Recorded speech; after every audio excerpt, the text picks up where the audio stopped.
When I went camping with my friend Justin, I will never forget it.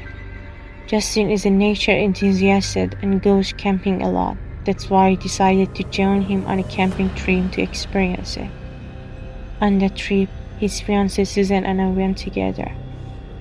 And 3 hours later, we reached our destination. Justin doesn't like crowded places where others can, so we went to a place where no one was. He believes that when there are too many people around, you don't get the real experience of the trip. He took us down a quiet dirt road that seems familiar to him. After a few minutes of driving through the forest, we reached the places he had in mind. Justin parked the car and unloaded everything we had in the trunk. The items we brought included a tent, a sleeping bag, some food, toilet paper, and a first aid kit.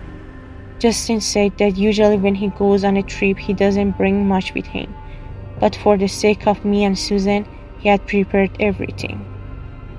When it was time to set up the tent, Justin asked me to do it. I set up the tent and Justin went to start the fire. Nightfall came sooner than expected. Fortunately by then, Justin had gathered enough wood to keep the fire going. We sat by the fire and talked while Susan, tired, went to the tent. But Justin and I stayed there and continued talking. Suddenly Justin said, "Be quiet, listen. Do you hear that?" I replied, "Yes, it sounds like a footstep." Justin thought it might be a deer, but I fearfully said, "What if it's a bear?" He assured me that the bear wouldn't come near the fire and people. I asked, "Are you sure?" But he didn't respond. The footsteps were getting closer. But Justin didn't respond and just motioned for me to head to the tent. I quickly went to my tent and Justin went to his and Susan's tent. The footsteps were getting louder and clearer, and it became obvious that it was the sound of a wolf. The firelight cast a scary shadow on the tent, and when the shadow of that strange bipedal creature passed by the tent, I had to cover my mouth to keep from screaming.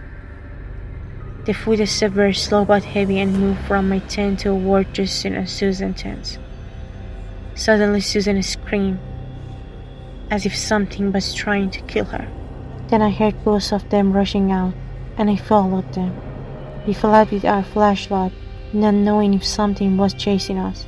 Since I was behind everyone, I could clearly hear the footsteps.